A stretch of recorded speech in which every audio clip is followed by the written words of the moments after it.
Bonjour, je m'appelle Guy Tournalec, je suis formateur adulte dans le domaine du jardinage et aujourd'hui je vais vous montrer comment tailler, nourrir, soigner un plant de tomates qui a été planté au début mars. Dans une vidéo précédente, nous avons vu comment planter les pieds de tomates. Ce pied de tomate planté début mars n'a jamais subi de froid, minimum 5 degrés.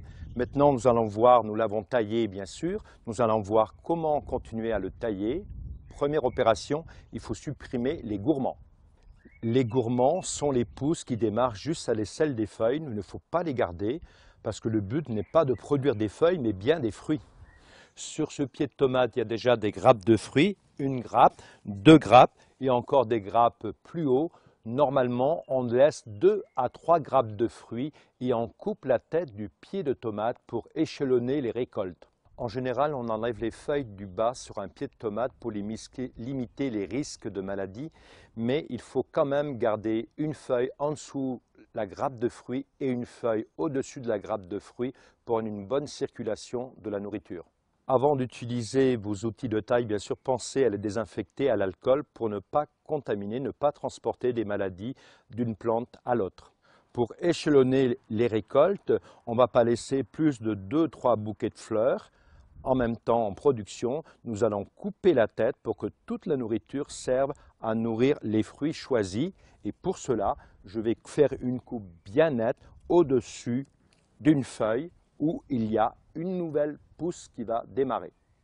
J'ai planté des plants de tomates début mars dans des bacs, dans du terreau enrichi avec de la terre, enrichi avec du compost, avec de l'engrais naturel et avec un rétenteur d'eau pour diminuer bien sûr les corvées d'arrosage. Pour diminuer l'arrosage et éviter que la terre ne se tache, je vais mettre une couche de paillis de billes d'argile sur la terre, ce qui fera 50 à 70% d'évaporation en moins, pas de corvée de désherbage et la terre ne se tassera pas.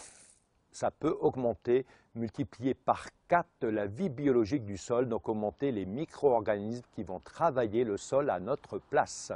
Pour protéger vos pieds de tomates, l'idéal c'est de les planter à l'abri des vents dominants parce que c'est les vents dominants et la pluie qui transportent les mildious, les champignons du mildiou qui est la maladie principale de la tomate. Pour protéger vos plants de tomates des risques d'attaque de mildiou, vous avez un produit très connu qui s'appelle la bouillie bordelaise.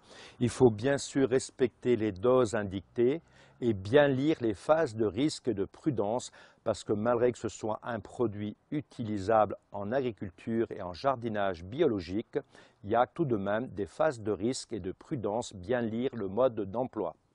Pour arroser vos tomates, vous enlevez bien la pomme de l'arrosoir. Il ne faut surtout pas toucher les feuilles quand vous arrosez les tomates, sinon vous risquez de transporter les maladies.